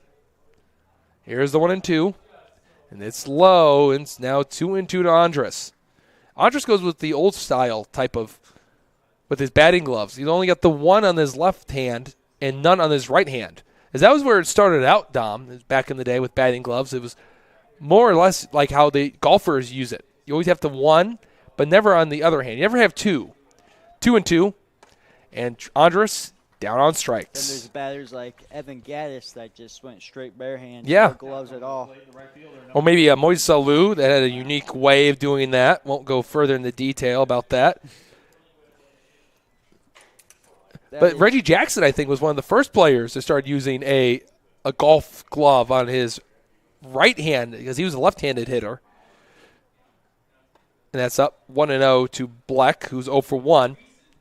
But it's really interesting how batting gloves have really evolved. And even like baseball equipment beyond that, too. The 1-0. Ground ball to second base. That's going to be Flagg, who throws out Bleck at first base for the second out. But now you have helmets that have the flap that cover the face now. It used to be back when baseball first started, all you did was wear your baseball hat, so what you wore in the fields, what you wore at the plate. Elbow guards, shin guards, ankle guards, every type of guard really on your lead leg. Up and in 1-0. And now if you get on base, you can wear an oven mitt to prevent you from jamming a finger. Or cutting up your hands. That too. Because some of the fields you play on are. Oh, stones. Yeah. Yeah. It was the worst because I was the type of guy, once I got on base, you had to take off the batting gloves. Yeah. And if we slid into a more of a concrete type field than a dirt, you were going to come up with some cuts and scrapes. But luckily for us, we have one of the best field caretakers in the game. As the fields are ready to go after all the rain yesterday. But it was a lot of hard work. I think he even had to put on some floaties as he had to get some of the water off the field. That's up and in. That's actually a strike, 3-1. It's never fun when you have to take care of the field. I know in high school, usually you have to take care of the field if it rained Field like that. days are not fun. Coach Strayer, he loves his field. It's like his It's like his kid and makes us take care of it. And I remember we don't do it the way he wants to. I remember JV baseball supposed to play a doubleheader against, I want to say it was Mount Carmel, and it poured down rain. Didn't think we were going to play the game at all, but it's Carmel, so you can't reschedule it because this is a non-conference game. Yeah. And I remember we used every type of Gatorade cup we could muster to scoop up the water and dump it into a bucket. And, man, I don't know how we were able to get up that early, get the water into these buckets, get the field ready, and then still take two from Mount Carmel that day. That was the miracle itself. Fly ball into right. Gorzanowski dives. Did he make the play? I don't think he did. He did not. And they're saying it's a foul ball. So that was step one. Did he catch it? And then step two, if he didn't, was it fair? I don't think he caught it. He did not. Tried to play it off like he did, but he didn't catch it, but it was a foul ball. So the runner, Moravilla, will retreat back to first as he was already at home plate. It was 2 outs, so he was running on the crack of the bat. So if that was a fair ball, the Dirtbags would have taken the lead in the bottom of the fifth on a unique play, to say the least. very unique. Something you don't ever see. No. How many times have you had that? Usually it's one decision, but with that it was, all right, one, as I mentioned, is it caught? And two, is it fair or foul? And we got our answers pretty quickly, as it was the base umpire that said no catch and the home plate umpire that said foul. So they communicated very well and were able to make the right calls necessary to make sure that everyone was right on top of it. 0-1 after the foul ball from Sparks and the pitch. It's inside, almost got Sparks, and it's 1-1. Eli Sparks was a very clutch hitter for us this past high school season. We always, for LC, he was batting like 600 or something. Just those little bloopers in the outfield, and it worked. Munster, he was like 8 for 8. Foul ball. Contact put in the outfield, and he came in clutch. So, yeah, that's one thing that baseball has really lost is, all right, 2 strikes, let's just put it in play. Because good things happen when you put the ball in play.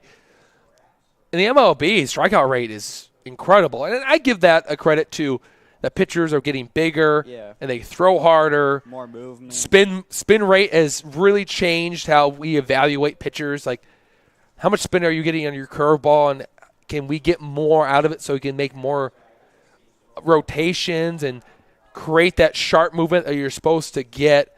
And guys can fly anywhere in the world to train. You can figure out how to get that ride on your fastball, but strikeout rate, it's been incredible. Especially this year. Swinging him as Sparks is down on strikes, talking about not making contact. And for the Dirtbags and the Elmhurst, they're not blinking. They're trying to see who is going to blink first and who's going to come away with the win and a 2-0 record. We go to the 6th inning. It's 1-1 as you're watching Babe Ruth Baseball on the Crown Point Sports Network.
Leading off for Elmhurst is Ryan Procillo. And he hits a grounder up the middle, and it sneaks by everyone in the center as it went right past Kostoff on a hot shot. And it snuck its way in the center past Corona and Muravilla that were charging the baseball. But unfortunately for them, Elmhurst was able to get it through, and Procillo standing on first, and that's the second consecutive inning where they have a leadoff runner get on base. And with it getting late in the game, it's only 7 innings in Babe Ruth baseball. This one's cracked in the air left field. McNeil taking a weird route. He won't get to it. Drops it. One hops the wall. The Procillo had to wait at first, but now he's standing on third. And just like that, Elmhurst has back-to-back hits and are threatening to take their first lead of the game. That's their second double in this game. Here comes Coach Hensley out to the mound. Like I said earlier, they're only going 45 or around that. Yeah, he's at 33 right now. And he's in a jam, so I wonder if they're going to go to the pen. They don't want to.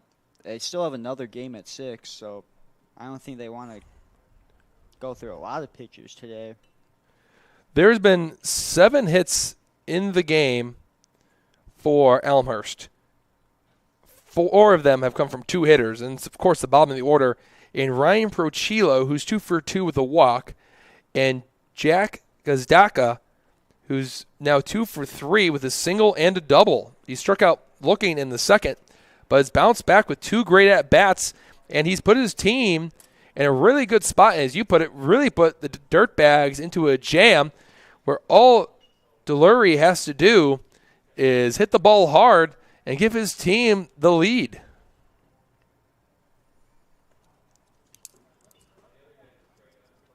What is this, the second time through the lineup for Kostoff? I think they're starting to see him really well now. Yeah, Kostoff came in the third, and they're going to walk Delury. To set up the double play? You're going to play the infield in and force a play at the plate. So that's an intentional walk for Delury, so no official at bat for him. They're going to turn over to Brian Fleming, which Fleming, he's 0 for 2 with a strikeout and a flyout to right. And the last time he flew out to right, Bletch had played him perfectly, and they're playing him very shallow. Look at that outfield play in. A good stop by Hardy. Wow. Good block for Hardy. Hardy, as Dom mentioned earlier, he's a real brick wall back there, as he proved it again, keeping that baseball in front of him and making sure that Elmhurst doesn't get a free run from a wild pitch. 1-0 to Fleming. Kostoff is set. Here's his pitch. And it's just off the plate, 2-0. So Elmhurst has the bases juiced, but a ground ball could throw him out at the plate because there would be a fielder's choice. There's a force out anywhere right now, but with no outs, this is high pressure. 2-0. Fleming goes to right. Bletch coming in. He's not going to get it. Base hit. A run scores. They're going to send Kazdaka home, and he'll score. It's 3-1, and Elmhurst has captured the lead. That is really clutch for Elmhurst right now. Fleming is helping himself out right there, too. And Delury is now standing on third base as he kept moving, and there's still no outs. So Elmhurst could still tack on some runs here and really put the Dirtbags at arm's length and be 2-0. Foul ball to start off the at-bat as we're back to the top of the order, too. So it was the 9-hitter Fleming that has delivered in the spot, as this is Tony Menelacino. And in this game, he's 0 for 3. He reached on an error and was put out on a 5-4 fielder's choice. Can he turn it around and give it his team a 4-1 advantage? With the infield playing back, the middle infield anyway, a base hit or a ball up the middle would assure a run. The corners are playing in Winters and Hensley. Hensley has to hold the runner over at first, but we'll have to play in from there. And they're going to check over at third base now. So you go to first, you go to third. But that's something you usually don't see in baseball really anymore, is to check over the third base. It's really hard because the third baseman usually has to play off the bag because most of the balls are hitting in that direction. That's why they call it the hot corner. The 0-1, foul ball straight back, and I thought that was it. I thought that was about to hit us. I thought that was going to give me a chance to make a play. I've been waiting all year. All the games I've set up in this booth. And I haven't really came close. But That one was the way close. the way it was with the spin and how it was hit, I thought maybe this was going to come right into our open window where we have one of our wires hanging down to get to the camera so you guys can get a visual. And it's in front of Hardy. Here comes the runner. There's no recovering home. The slide. He's safe.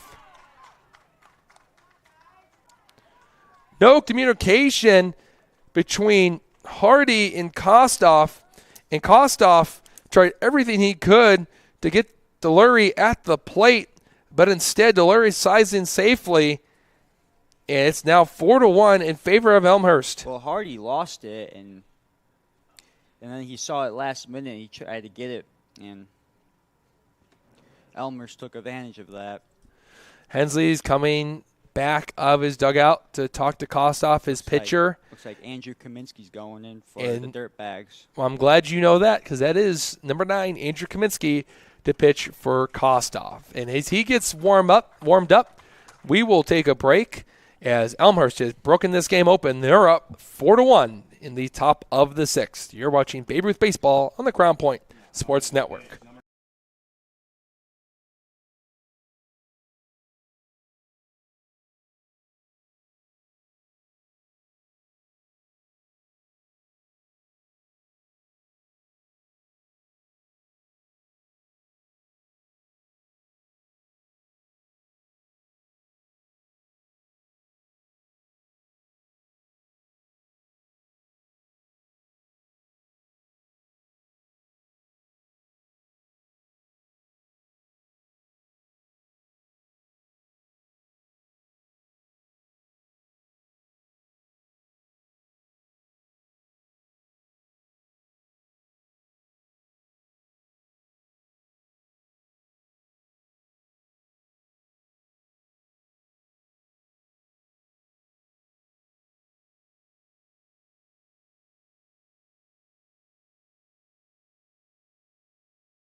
Coming into the game now for Christian Kostoff is Andrew Comiskey, as you heard that.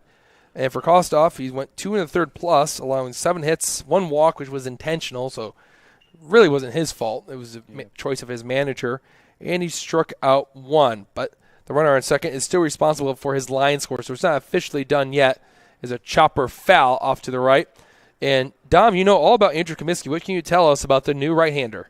Andrew has a good cutter curveball combination when it's on. His cutter is a little, sometimes he puts too much movement. It looks like a slider. But his cutter, it can be good. And foul ball 0-2. Almost right 1-2. back at us again. And this is still Tony Menelacino at the top of the order. So that's why it's still 1-2. And it's 2 pitches, and the count's 1-2. So you throw you off a little bit. But change in the middle of the at-bat from Kostoff to Comiskey. Comiskey delivers. There's that curveball, and that is a tumbler of a curve. It was fouled off to the left. And maybe the first pitcher I've ever seen at this age that can throw a cutter. This is a different type of pitcher for the Dirtbags. The last two were more control type of guys. Now they have a movement guy in. As he delivers. And this is hit in the left center. It drops down between Andrus and McNeil. And this should be another run for Elmhurst. It is. And they would trade places as that's a double from Menelacino. With considering the circumstances of his at-bat, that was an impressive one. As he had to stop his at-bat, reset against a new pitcher with 2 strikes. He fouled off a couple and then finally served one in the left. And it's now 5-1 for Elmhurst as they have really had a big top of the 6th. They have now scored a crooked number 4 runs. And for Kostoff, his line score is official now. He allows 5 runs, all earned on the day. As that was Fleming that came around the score. That was Menelacino's first hit. It's that RBI double. And there's still no outs in the inning. This game has really been flipped on its head as the ground ball is second, and it's dropped by the second baseman. He throws to first, and he's out. Wow, that was close. That was a great composure from Maravilla to not panic and throw out Filosa, who was at the plate at first base for the out. But for Elmhurst, they move a runner to third. So Menelacino is 1 ground ball away from scoring and making it 6-1. And it's going to be Flagg, who is 1 for 3 with his own double in the first. At the belt is the pitcher. He delivers, and their curveball stays up. As Comiskey can't get on top of that one, 1-0. It's interesting you say that he has the cutter, too. We've back to that point. Is most of the time it's when pitchers get a little bit older where they start incorporating that one, unless your name is the closer from the Cleveland Guardians. Emmanuel Clase. And this one is high and deep left field. McNeil going back, and he somehow caught the ball. Actually, no, it must have bounced off the wall, and that's a double, and it's now 6-1. Now coming to the plate, number 55, Rock. Not sure what happened out there. I thought he caught it, but it must have hit the wall and bounced into his glove, and Flagg has his second double, and it's now 6-1. Well, Max McNeil in left field is getting a lot of action today out there. He's already made that diving play. And fly ball, foul, 0-1. I'm still not quite sure what happened out there. I thought he caught the baseball. Yeah, maybe it bounced off the wall in his glove. Might have been. Yeah. It reminds me of that play between the Tigers and the White Sox where the ball hit the wall and they thought Pollock had caught it. And this is a rocket down the line, and this will go a good amount of distance foul from the left field line. We'll do 0-2 to Smith as Korzanowski, who's on deck, is the only hitter for Elmhurst not to get a plate appearance in this inning. There's been 3 doubles in the inning, 2 singles, and an intentional pass. Well, this game, it was looking like it could go either way, but now Elmhurst kind of That's out, put 1 it and 2. far away. Yeah, well, usually, you have when MLB and NBA and NFL all have that win probability chart. Yeah. We'll show it, and like every big play could impact how the win probability looks for a team. So if your team is up and Smith fouls it off, let's say like 15-1 going into the fifth, it's a good chance you'll have a 99.9 win percentage. And this inning is giving Elmhurst a really good percentage of winning the game, as their pitching has been spot on, the fielding has been great, and with it being the top of the sixth inning, they're just 6 outs away from winning the game. Yeah, the Dirtbags are going to have to do something with their bats next inning. Time is called late, and we'll do 1 and 2. But you're right. Yeah, it's really been the story of the Dirtbags not really having a whole lot of offense to speak of. Yeah, usually it's their offense is what makes them good. Now that I'm looking at it, Dom, they still don't have a hit. No hits for the Dirtbags. Wow. I didn't realize that. Maybe it was all the walks that we've seen. Yeah. A foul ball. And now CJ looks a little shaken up. And they've struck out, count them up, 10 times. I think it was fouled back into CJ. Yeah, I might have hit him in his quad area, the one spot where it's not really protected for a catcher, and he's hurting pretty badly. Man, Well, I'm not going to say anything mean, but considering how this game has gone in terms of delays, it's not a shocker that Hardy would take one off his leg. well, during the high school season, he hurt his leg, and he was out for a couple of weeks, so I hope that's not the same spot that hurt him. But it doesn't look very promising down there. I'm surprised he hasn't taken his mask off yet and tried to regain some air, and because those are never fun. Dom, that's why I would never want to be a catcher. When I played ball, they'd always ask me, "What position do you play?" I said, "You can put me anywhere but behind the plate. Anywhere else." Yeah, you get beaten up behind there, and That's why catchers in Major League Baseball, they're more valued for their defense than they are for their offense. I bet if you look at every average for every position, I'm willing to bet that catcher is really low on the list of batting average for every single one in major leagues. And it's rare for catchers to catch like their whole career. Usually they go to first. Yeah, especially if they're a good hitter. Because they're usually it kills their knees. Like Joe Mauer went to first. Buster Posey. That's why it's rare for Yachty. He's catching like Yachty is a different breed. That's why. Because he's caught more games and then more innings than any other catcher in Major League Baseball history. Foul ball 1 and 2. Yeah. Him and Adam Wainwright have also had the most starts together. Yeah. Most times as a battery mate. They came up together, right? Yes, I want to say that was 2006. They were going out together too. Yeah, that was Wainwright's first year, and he closed out the World Series that year.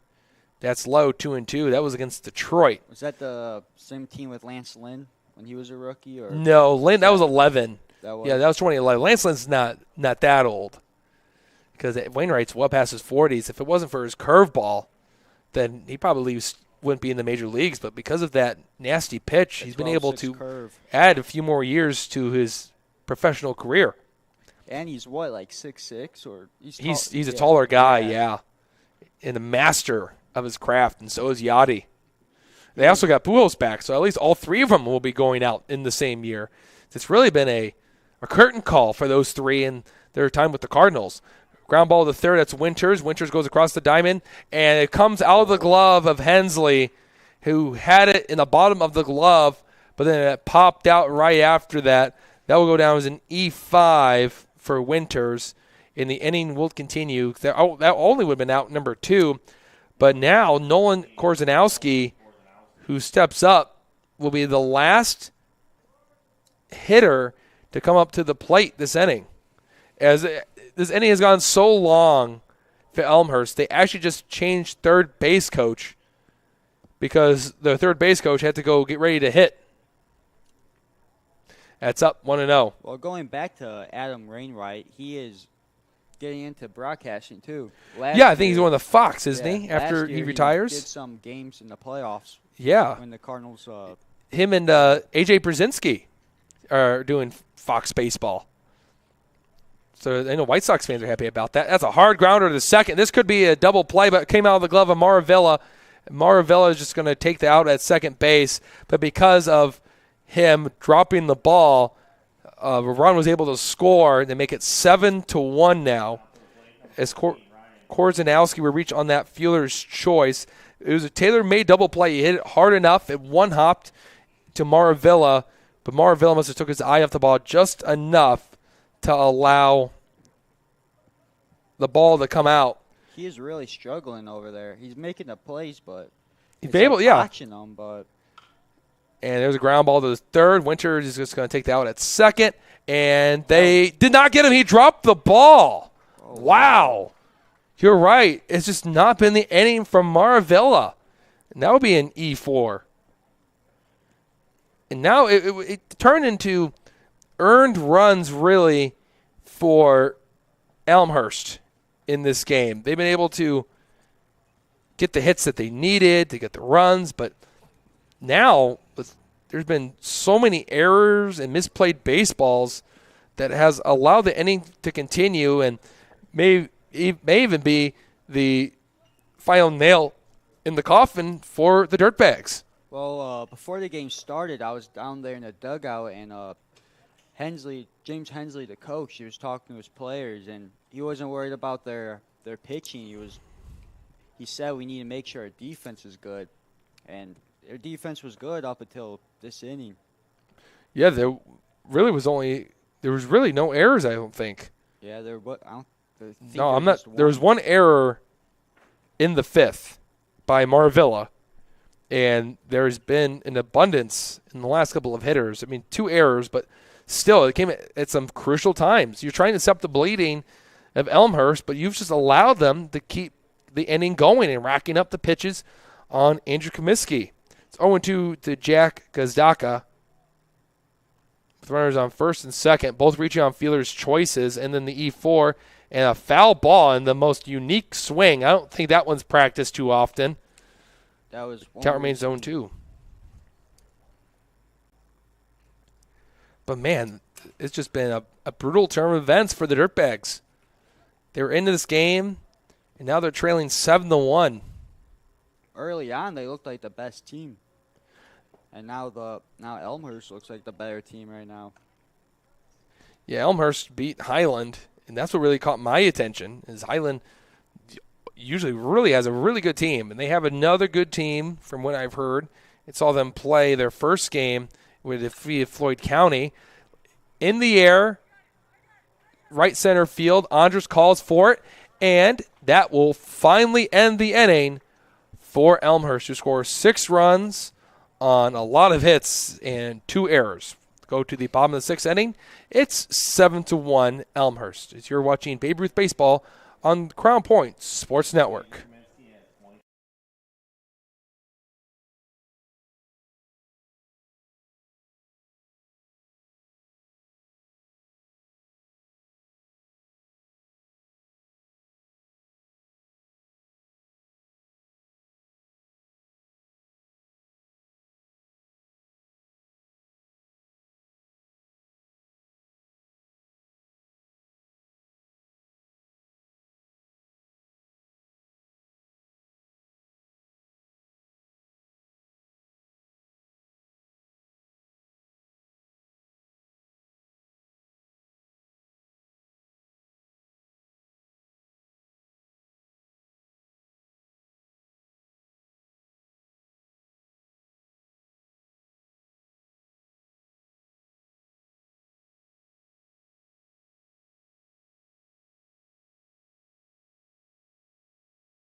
Top of the sixth, brought in 6 runs for Elmhurst, and now they are 6 outs away from winning this ball game and going to 2-0 and adding a lot of run differential, especially if you can add 6. That'd be good for them. That'd give them a +7 run differential in the tournament.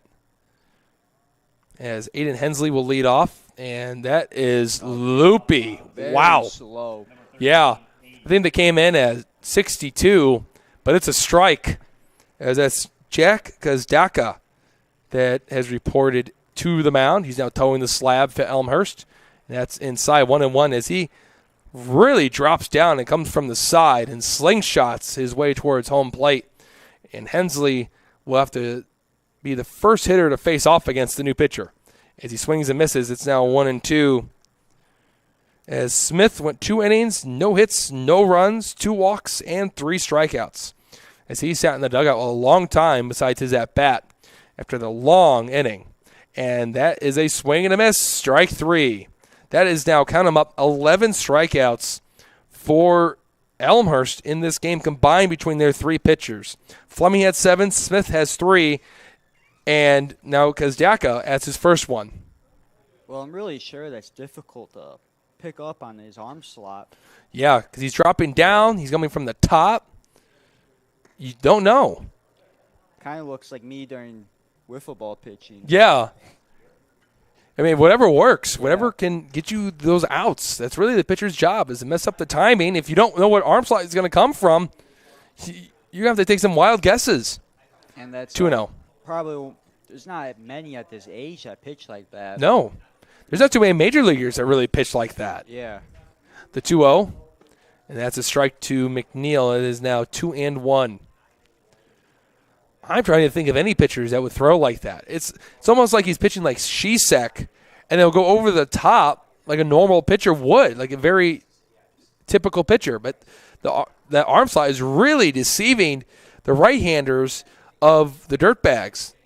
And Kostoff, who's on deck, is also – actually, I don't think that's Kostoff. I believe that's Comiskey, who's on deck as he came in for Kostoff at the top. And there's a normal arm slot that misses 3-2. Yeah, he's like almost like Nestor Cortez, like he's changing up the arm Cortez slots. does that. You're right. I knew there was one. I couldn't think of him. But, yeah, Nestor Cortez. He changes a lot. He changes up his delivery, his arm, his legs. He doesn't throw hard, but No, but he messes up the timing and then has a different arm slot. Yeah. Do you remember that time where he pitched against Shohei and he just pumped up for a bit, just kept toe tapping his left foot on the mound and then lifted his leg and did like a weird Johnny Cueto type spin? And that's a swing and a miss on a sharp curveball. Back-to-back Ks for Gazdaka since coming into the game. 12 Ks now, and still no hits for the Dirtbags. Andrew Comiskey will now try to at least get on base and try to put his team back into the game, but it's going to take a lot for the Dirtbags. They're down 6 runs against a very good Elmhurst team. And swinging a miss from Comiskey, it's 0-1. They just can't pick up the baseball. They can't. And then that curveball, it's loopy, but once it gets to the plate, it still moves. It's not a curveball that will break before it gets to the plate and then drop in. His just keeps going. Yeah. That one was even sharper than before. It's 0-2. And he throws it from both angles too, so it's not like effectively. Usually when a guy comes from the slot like that, it's usually a slider, but it's still a curveball. 0-2. Fastball off the outside corner. That's why he wanted it, but it's 1-2. You started to walk back to the dugout, but home plate and said ball. Yeah, I think that's what they were trying to get to, see if they could buy himself a strike and end the inning.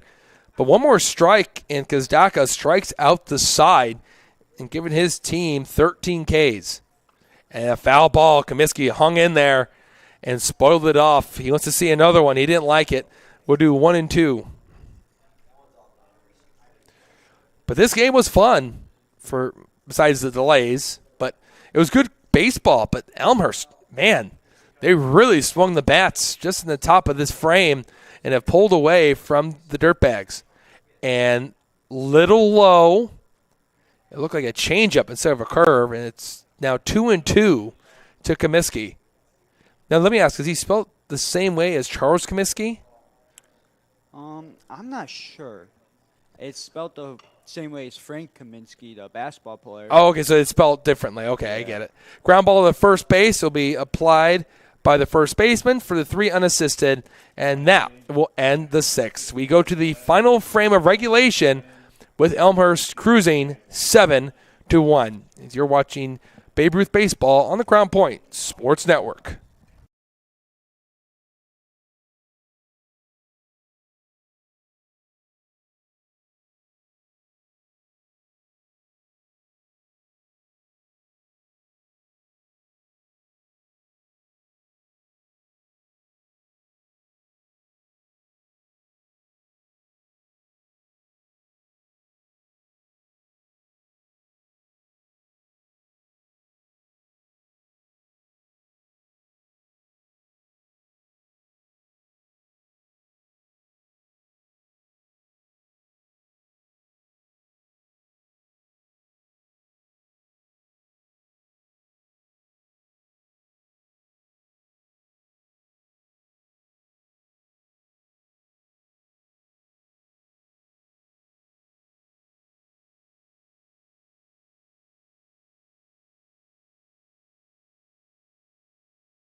Top of the 7th. And if you have sat through this entire game with us, round of applause. You have sat through a brutal type of game with all the delays. And there's a strike to start this inning to Logan Delury. As this game started at 12:32, it is 2:49, so 2 hours and 17 minutes. And with the Dirtbags down 6 runs, as this is shot into center field, Andres didn't have to move too far. He just puts up the glove, catches off the bill of his cap for the first out. But with umpire change, the umpire going down, a rule being evaluated, this game really hit a snag, and it really has been dragged through the mud in terms of just trying to get to this 7th inning.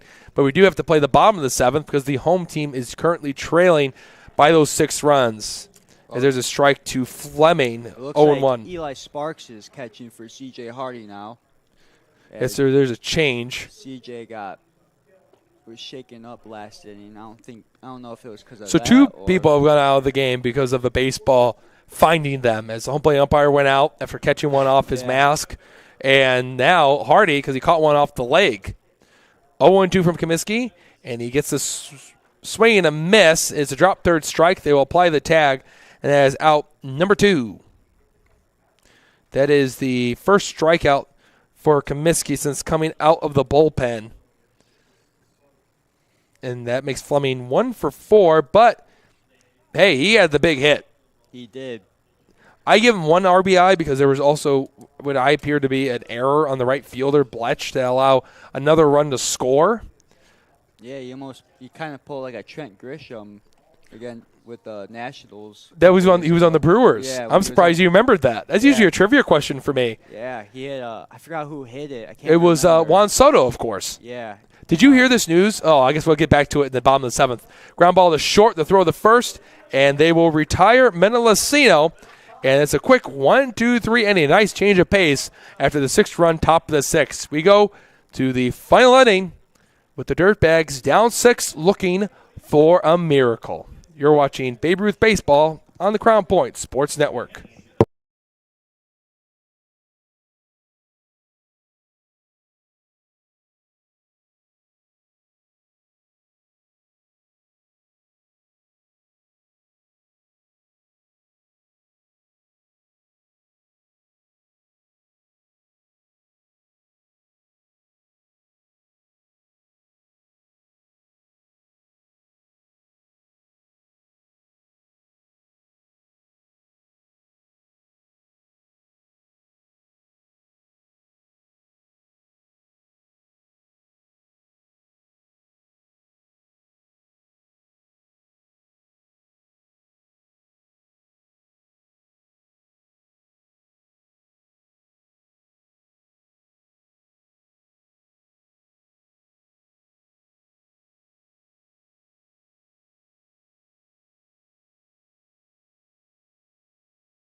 Past stretch time, bottom of the 7th, and not only is Elmhurst looking to go 2-0 and take a 7-1 win, Dom, they're looking to throw a combined no-hitter against the Dirtbags.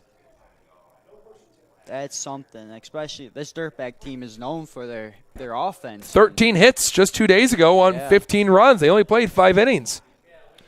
But they are 3 outs away from the no-hitter. And this is definitely a momentum killer for the Dirtbags since they play another good team at 6. Yeah, they have to do battle with Highland later today. That's why Highland's here. Can I do a scouting report on the Dirtbags? 1-0. No hit against Elmhurst.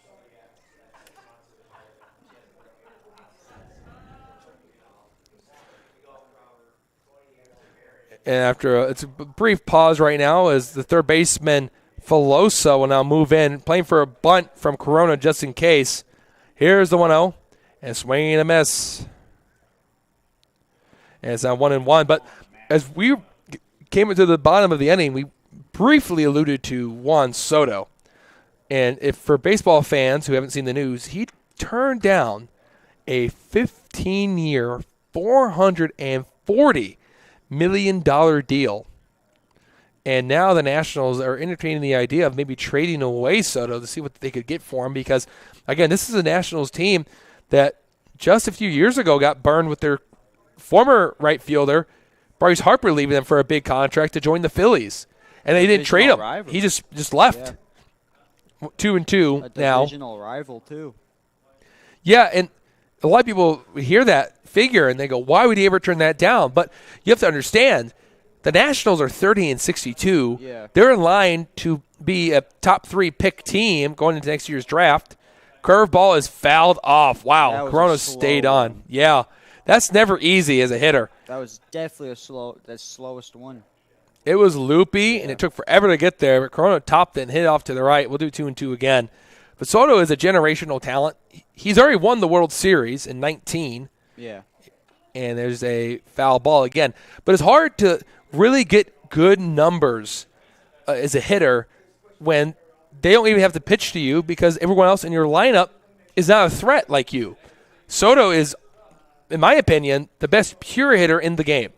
I'll take him over anyone else in terms of power, on base percentage. Strike 3 called. Corona takes one in the outside corner. He just got frozen up on it, and he's down on strikes.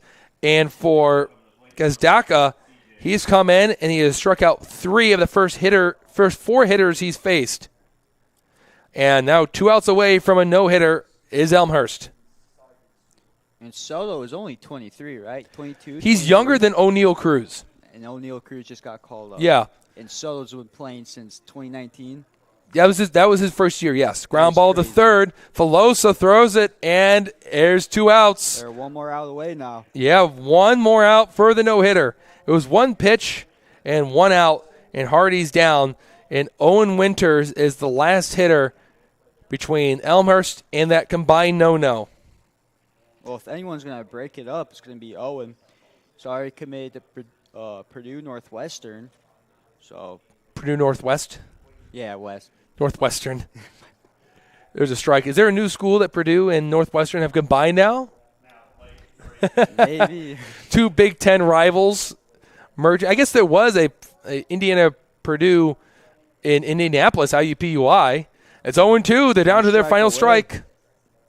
Here we go. If Kazdaka can get the out here, it's a no-hitter for Elmhurst going into their final game, which will be later on today. Let's see where that is. Against Floyd County, it's out 1-2.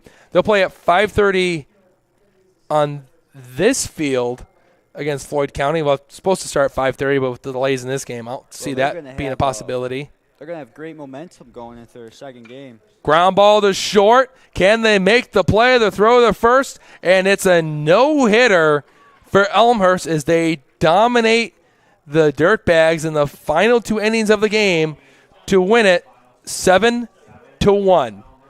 Elmhurst goes to 2-0. They've really just clinched themselves into the tournament play. The Dirtbags are now 1-1, tied for second with Highland, who they'll play later today.